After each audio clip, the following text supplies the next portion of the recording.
Hello guys, welcome to my YouTube channel.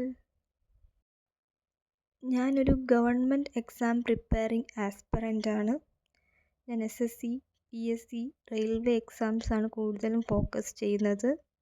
So അത് related ആയിട്ടുള്ള videos ആയിരിക്കും നിങ്ങൾക്ക് എൻ്റെ ചാനലിൽ കാണാൻ പറ്റുന്നതും, പിന്നെ എൻ്റെ ഡെയിലി അല്ലെങ്കിൽ ഇടയ്ക്കിടയ്ക്ക് ഉണ്ടാകുന്ന കുറച്ച് സംഭവബഹുലമായ നിമിഷങ്ങളും നിങ്ങൾക്കിതിൽ കാണാനായിട്ട് കഴിയും.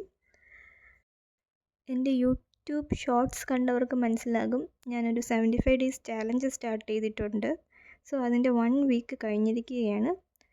ഈ വീഡിയോ ആ 1 വീക്ക് കമ്പൈലേഷൻ വീഡിയോ ആണ്. Come on, let's do it. ഈ കഴിഞ്ഞ 1 വീക്ക് ഞാൻ കംപ്ലീറ്റ് ചെയ്ത ടോപ്പിക്സ് എന്തൊക്കെയാണെന്ന് വെച്ചാൽ, 1 വീക്ക് സെയിം ടോപ്പിക്സ് തന്നെയാണ് കേട്ടോ. Kerala history, constitution, then some mocks, പിന്നെ ട്രാൻസ്ലേഷൻ. കേരള ഹിസ്റ്ററി ഓൾമോസ്റ്റ് മുക്കാലോളം എൻ്റെ ടോപ്പിക്സ് എല്ലാം കവർ ചെയ്തിട്ടുണ്ട്. ഇനി എനിക്ക് ചെയ്യേണ്ടത് അതിൻ്റെ റിവിഷനാണ്. ഇനി കുറച്ച് ടോപ്പിക്സ് ഞാൻ ഇനി അതിൽ നോക്കാനുണ്ട്. അത് കേരള ഹിസ്റ്ററി നാഷണൽ മൂമെൻറ്റ്സ് എന്നൊക്കെ പറയുന്ന ടോപ്പിക്സാണ്. അത് എന്തോ പഠിച്ചു തുടങ്ങിയപ്പോൾ എനിക്കൊരു മടുപ്പ്, എനിക്കൊന്നും കയറുന്നില്ല. അത് പിന്നെ പഠിക്കാമെന്നങ്ങ് കരുതി.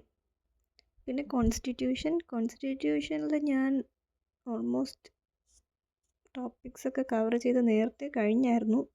ഈ കഴിഞ്ഞ ആഴ്ച ഞാൻ അതിൻ്റെ റിവിഷനാണ് ചെയ്തുകൊണ്ടിരുന്നത്. Still that revision is going on. Revision എന്ന് പറയുന്നത് ഭയങ്കര പ്രയാസപ്പെട്ട പണിയാണ് എനിക്ക്. ബിക്കോസ് റിവിഷൻ ചെയ്യുമ്പോൾ നമുക്ക് ബോറടിക്കും ഗൈസ്, ഇറ്റ്സ് ട്രൂ. കുറേ സമയമെടുക്കും നമ്മൾ റിവൈസ് ചെയ്യുമ്പോഴത്തേക്കും. നമ്മൾ പഠിക്കുന്നതിൻ്റെ ഇരട്ടി സമയമാണ് റിവൈസ് ചെയ്യാനായിട്ട് എനിക്കെടുക്കുന്നത്. നിങ്ങൾക്ക് എങ്ങനെയാണെന്ന് എനിക്കറിയില്ല, ബട്ട് എനിക്കെങ്ങനെയാണ്.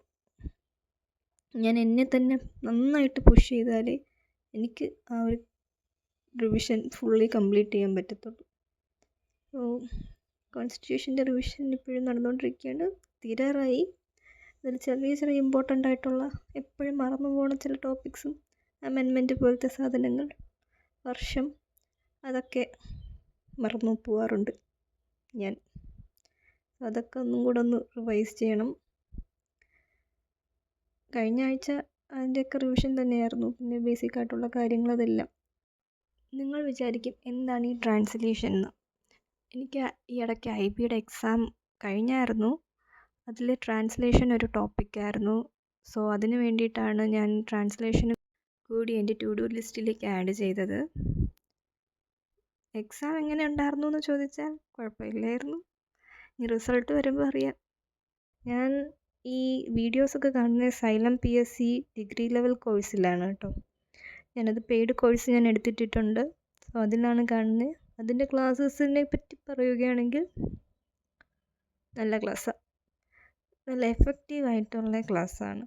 നമുക്കതിൽ അവർ പറയുന്ന ടോപ്പിക്സൊക്കെ നല്ല ക്രിസ്റ്റൽ ആൻഡ് ക്ലിയർ ആയിട്ടുള്ളതാണ്. സാറുമാരൊക്കെ പഠിപ്പിക്കുന്നതാണെങ്കിലും നല്ല രീതിക്കാണ്, എനിക്കിഷ്ടപ്പെട്ടിട്ടുണ്ട്. I like it. പിന്നെ എക്സാം പ്രിപ്പയർ ചെയ്യുന്ന ആൾക്കാർക്കറിയാം മോക്ക് ടെസ്റ്റ് എത്രത്തോളം ഇമ്പോർട്ടൻ്റ് ആണെന്ന്. സോ മോക്ക് ടെസ്റ്റ് ചെയ്യുമ്പോൾ നമുക്ക് പലതരത്തിലുള്ള ക്വസ്റ്റ്യൻസ് നമ്മൾ ഫെമിലിയർ ആവും. നമ്മൾ ഇതുവരെയ്ക്കും കണ്ടിട്ടില്ലാത്ത ടോപ്പിക്സ് വരെ അതിൻ്റെ അകത്ത് കാണാൻ പറ്റും. It's true. ഞാൻ എൻ്റെ അനുഭവത്തിൽ നിന്ന് പറയുന്ന കാര്യങ്ങളാണ്. നമ്മളിപ്പോൾ ഒരു സബ്ജക്റ്റ് ഫുള്ളി സിലബസൊക്കെ കവർ ചെയ്തു, നമ്മൾ മോക്കെടുത്ത് ചെയ്യണം ആ സബ്ജക്റ്റിൻ്റെ. നമ്മൾ വായിച്ചിട്ടില്ലാത്തയോ അല്ലെങ്കിൽ ജസ്റ്റ് ഇമ്പോർട്ടൻ്റ് അല്ലെന്ന് പറഞ്ഞ് വിട്ട ടോപ്പിക്സൊക്കെ അവർ ചോദിക്കും. സോ അപ്പോൾ നമുക്ക് മനസ്സിലാവും ഈ ഒരു ഏരിയ ഇമ്പോർട്ടൻ്റ് ആണ്, ഇതിൽ നിന്ന് ക്വസ്റ്റ്യൻസ് വരുന്നുണ്ട് എന്നൊക്കെ. സോ നമ്മൾ ആ ഏതൊക്കെയാണോ ഏരിയ അത് മാർക്ക് ചെയ്തിട്ട് അത് റിലേറ്റഡ് ആയിട്ടുള്ള ടോപ്പിക്സ് നമ്മൾ പഠിച്ചു കഴിഞ്ഞാൽ അതിൽ നിന്ന് നമുക്ക് മാർക്ക് കിട്ടും. സോ മോക്ക് ടെസ്റ്റ് എന്ന് പറയുന്നത് വളരെ യൂസ്ഫുൾ ആയിട്ടുള്ളതും എഫക്റ്റീവുമായിട്ടുള്ള മെത്തേഡാണ്.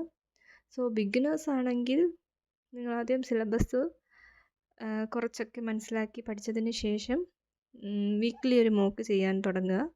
അല്ല സിലബസൊക്കെ കംപ്ലീറ്റ് ചെയ്ത് ടോപ്പിക്സ് റിവൈസ് ചെയ്യുന്ന ആൾക്കാരാണെങ്കിൽ ഡെയിലി മോക്ക് ചെയ്യുന്നതായിരിക്കും നല്ലത്. ഇതൊക്കെയായിരുന്നു എൻ്റെ ഒരു week journey. Thanks for watching my video.